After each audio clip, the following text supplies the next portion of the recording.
আমি আপনাদের দেখাবো খরগোশ পালতে গিয়ে যে খাবারের পট দিতে হয়, খাবারের পাত্র, এই খাবারের একটা আদর্শ পট, এই আদর্শ পট নিয়ে আমি আলোচনা করব।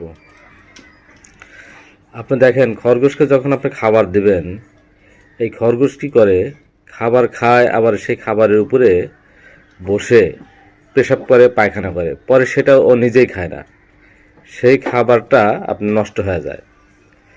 তো আমি কি করেছি দেখেন, সিম্পল একটা ব্যাপার, ছোট্ট একটা কৌটা, অর্থাৎ জার, যাকে বলে জার, প্লাস্টিকের একটা জার, দোকানে অনেক সময় খালি জার পাওয়া যায়, এই 10 টাকা দিলেই পাওয়া যায়। আপনি দেখেন এই জারটা আমি কি করেছি, এই জারটা দেখেন, জারের উপরে ফাঁকা, উপর দিকে ফাঁকা। আমি এখান দিয়ে এই এই খাঁচার ভিতর দিয়ে হাত দিয়ে এই ভিতরে ঘাসটা ভিতরে ভরে দিই, একবারে ভরে দিই, একবারে ভরে দেওয়া হয়। আর দেখেন এই যে দেখেন নিচে একটা মুখ আছে, এই যে একটা মুখ দেখেন, এই যে এই যে এই যে এই যে এই যে সাইডে দেখেন একটা মুখ আছে, নিচে ফুটো করে দিছি যাতে ওর মাথাটা ভিতরে ঢুকাতে পারে। দেখেন একটা ফুটো দেখা যায় যাতে ওর মাথাটা ঢুকাতে পারে। আমি আপনাদেরকে ভালো করে দেখাই, দেখেন এই যে এই যে এই যে ফুটোটা, এই দেখেন এই যে ফুটো, এই ফুটো, এই ফুটো দিয়ে আপনি কী করে ওর ইচ্ছা মতো ঘাস ওখান থেকে টেনে টেনে বের করে এবং খায়। এই ঘাস যখন টেনে বের করে তখন ঘাস একটাও নষ্ট হয় না। ঘাস যদি নিচে পড়ে যায় আবার সেটা আবার পরে তুলে খায়, কিন্তু এই ঘাসটা এখানে সুবিধা, আপনি সারাদিন এই ঘাসটা ভরে রাখবেন, একটা করে টান দিবে আর খাবে, একটা করে টান দিবে আর খাবে, তো এই সুবিধা। তো আরেকটা বিষয় লক্ষ্য করবেন, দেখেন আমি খাঁচার তলা থেকে অন্তত 4-5 ইঞ্চি উপরে উপরে ঝুলে দিছি এই কৌটাটা। এর কারণ হলো, আমি প্রথমে নিচে দিতাম, কিন্তু দেখা গেছে যে এই ছোট যে বাচ্চাগুলো আছে, এই বাচ্চাগুলো এমন পাজি, এই ফুটা দিয়ে ঢুকে ঘাসের ভিতরে যা বসে থাকে, বসে বসে খায় আর পেশাব করে, বসে বসে খায় আর পেশাব করে। তখন আমি কি করলাম, এই পটটাকে একটু উঁচু করে বেঁধে দিলাম, উঁচু করে বাঁধা দিছি, যার কারণে বাচ্চার নিচে নিচ দিয়ে ঘোরাফেরা করে, উপরে ঢুকতে পারে না। ও কি করে আপনার ওই ওর মা বাবার সাথে দেখা দেখি ও টেনে টেনে বের করে সেই ঘাসগুলো বের করে খায়। দেখেন কত সুন্দর করে খাচ্ছে।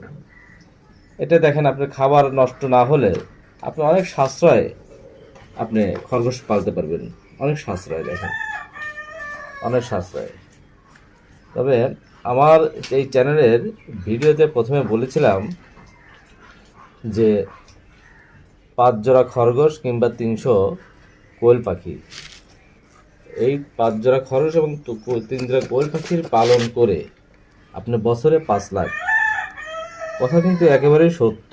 যদি আমার জায়গা থাকতো, আমার জায়গা না থাকার কারণে আমি এই প্ল্যানটা আমি আপনাদেরকে দেখাতে পারছি না।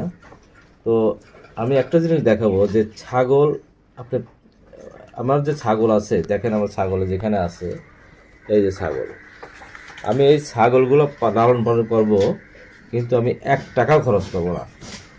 এই খরগোশকে আমি এই জমি থেকে বিভিন্ন জায়গা থেকে ঘাস নিয়ে এসে খাওয়াবো। এই ঘাস থেকে খেয়ে খরগোশ যে লালন পালন করব, এবং খরগোশ থেকে যে আয়টা আসবে, এই বাচ্চা 300 টাকা পিস বিক্রি করা যায়। যে আয়টা আসবে, এই বাচ্চা প্রতি মাসে বিক্রি করে আমি এই টাকা দিয়ে ছোলা, কিছু ভুসি এবং ছাগলের যে খাবারগুলো, সেই খাবারগুলো আমি সংগ্রহ করে ছাগলকে খাওয়াবো। ইনশাল্লাহ আমার আর 1 টাকাও খরচ হবে না। আমি এভাবে ধীরে ধীরে খামারকে বড় করার আত্মপ্রয়াস, আমার বিশ্বাস, আমি এটা করতে পারবো।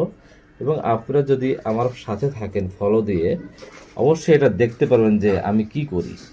আমি আমার ছোটোবেলা থেকেই এই ছাগল, মুরগি, খরগোশ পেলে অভ্যেস। তো আমি দেখলাম যে অনেকেই ভিডিও দেয়, আসলে অনেক ভিডিও কোনো কার্যকারী হয় না, বিশেষ করে বেশিরভাগই হয় না। তো আমি যেটা উপলব্ধি করতে পেরেছি, হিসাব করেছি, দেখেছি যে আমি এই এক জোড়া খরগোশ দিয়ে আমি ছাগল পালতে পারবো, 2-4টা ছাগল পালতে পারবো, যদি দেখি যে হ্যাঁ আমার ছাগল বৃদ্ধি পেয়েছে, খাবার আরও জোগান দিতে হবে, আমি খরগোশকে বৃদ্ধি করব।